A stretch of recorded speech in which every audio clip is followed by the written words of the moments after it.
AP liquor scam కేసులో హైదరాబాద్ లో ED విచారణకు విజయసాయిరెడ్డి హాజరయ్యారు. విజయసాయిరెడ్డి వాంగ్మూలాన్ని ఈడీ నమోదు చేయనుంది. మద్యం పాలసీ రూపకల్పన, కోట్ల రూపాయల అవినీతిపై ఈడీ విచారిస్తోంది. మద్యం కుంభకోణంలో నగదు విదేశాలకు తరలింపు, అక్రమంగా షెల్ కంపెనీల ఏర్పాటుపై ఈడీ ప్రశ్నిస్తోంది. ఇక రేపు ఇదే కేసులో ఎంపీ మిథున్ రెడ్డిని ఈడీ ప్రశ్నించనుంది.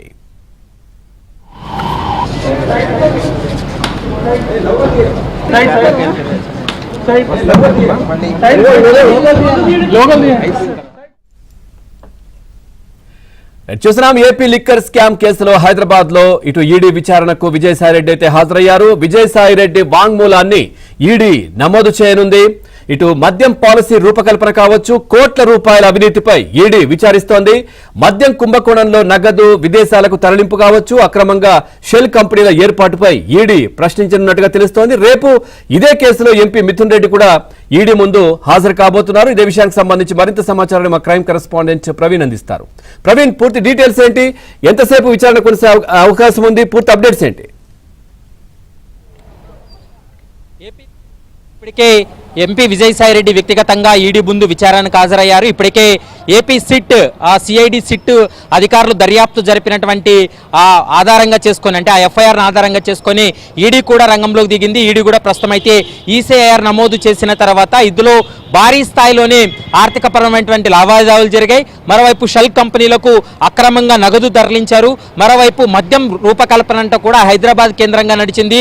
దాంట్లో భారీ స్థాయిలో అవినీతి జరిగిందనేటువంటి అంశాన్ని కూడా ప్రస్తుతం సిట్టు గుర్తించిన తర్వాత ఇందులో మనీ లాండరింగ్ కోణం ఉందనేటువంటి అంశాన్ని ప్రస్తుతం ఈడీ కూడా భావించే నోటీసులు జారీ చేసింది. అందులో భాగంగానే ప్రస్తుతం విజయసాయిరెడ్డిని వ్యక్తిగతంగా ఈరోజు విచారణకు హాజరు కావాలని నోటీస్ ఇచ్చారు. దీంతో విజయసాయిరెడ్డి కొద్ది నిమిషాల క్రితమే ఈడీ కార్యాలయంలో విచారణకు హాజరయ్యారు. ప్రస్తుతం ఈడీ అధికారులు విజయసాయిరెడ్డిని కూడా విచారణ కొనసాగిస్తున్నారు. దేశంలోనే లిక్కర్ స్కాముల్లో అతిపెద్ద liquor scam AP liquor scam గా మనం చూడాల్సి ఉంటుంది. ఎందుకంటే దాదాపు 3,500 కోట్ల రూపాయల వరకు కూడా ఇందులో స్కామ్ జరిగినట్లు ఏపీ సిట్ ఇప్పటికే పూర్తి స్థాయిల ఆధారాలతో సహా బయట పెట్టిందనేది మనకు స్పష్టంగా అర్థమవుతుంది. ముఖ్యంగా ముడుపులు కావచ్చు, మద్యం పాలసీ రూపకల్పనలో కూడా అనేక అవకతవకలు జరిగాయి, అనేక అవినీతి జరిగింది అనేటువంటి అంశాన్ని కూడా ఇన్వెస్టిగేషన్ ఏజెన్సీ కూడా గుర్తించడం జరిగింది. ప్రస్తుతం ఈ నగదు, అంటే ఈ ముడుపుల ద్వారా వచ్చినటువంటి నగదంతా కూడా షెల్ కంపెనీలకు అక్రమంగా బదిలీ చేశారు. మరోవైపు ఇందులో విదేశీ అకౌంట్లకు జమ అయింది, విదేశాలకు నగదు వాటన్నిటినీ కూడా అక్కడ తరలించారనేటువంటి అభియోగాలు, ఆరోపణలు వినపడుతున్నాయి. కాబట్టి వాటికి సంబంధించే ఈడీ అధికారులు పూర్తి స్థాయిలో ఈరోజు విజయసాయిరెడ్డి నుండి కూడా స్టేట్మెంట్ రికార్డ్ చేయనున్నారు. మరోవైపు ఇందులో కీలక నిందితుడిగా ఉన్నటువంటి రాజ్ కేసిరెడ్డి అనేటువంటి వ్యక్తి ఈ కేసులో కీలక నిందితుడు.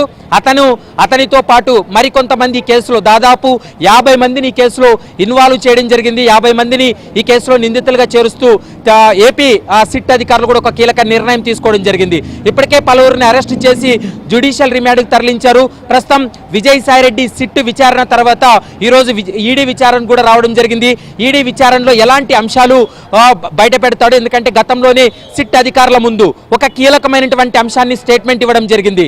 ఎందుకంటే ఏపీ మద్యం పాలసీ 2019 నుండి 2024 వరకు ఈ మద్యం పాలసీకి సంబంధించి హైదరాబాద్ కేంద్రంగా 3 సార్లు ఈ మద్యం పాలసీ రూపకల్పనలో తాను ఉన్నానని, కానీ ఈ స్కామ్లో తన పాత్ర లేదనేటువంటి అంశాన్ని కూడా ప్రధానంగా విజయసాయిరెడ్డి గతంలో స్టేట్మెంట్ ఇవ్వడం జరిగింది. ముఖ్యంగా షెల్ కంపెనీలకు భారీ స్థాయిలోనే ఈ నగదు కూడా తరలించారు. ముఖ్యంగా భారతీ సిమెంట్స్లో పనిచేసినటువంటి గోవిందప్ప కావచ్చు, రాజ్ కేసిరెడ్డి కావచ్చు, మిథున్ రెడ్డి, వీళ్ళ యొక్క పాత్రకు సంబంధించి అధికారులు ఒక కీలకమైనటువంటి ఆధారాలు సేకరించినప్పటికీ కూడా ఇందులో మనీ లాండరింగ్ కోణం ఉంది. ఇందులో భారీ స్థాయిలో దాదాపు 3,500 కోట్ల రూపాయలు స్కామ్. అంటే దేశంలోనే లిక్కర్ స్కామ్లో ఏపీ లిక్కర్ స్కామ్ అతిపెద్ద స్కామ్ అనేది కూడా మనం భావించాల్సి ఉంటుంది. ఈ కోణాల్లో కూడా పూర్తి స్థాయిలో విచారణ కొనసాగించే అవకాశం ఉంటుంది. మరొక కీలకమైనటువంటి అంశం ఏంటంటే ఎక్కడా కూడా ఏపీలో 2019 నుంచి 24 వరకు లిక్కర్ అమ్మినటువంటి సమయంలో డిజిటల్ పేమెంట్లు లేకుండా కేవలం నగదు రూపంలోనే డబ్బులు వసూలు చేశారు. ఆ నగదును షెల్ కంపెనీలకు తరలించారు, విదేశాలకు తరలించారు. బ్లాక్ మనీని వైట్ గా మార్చేందుకు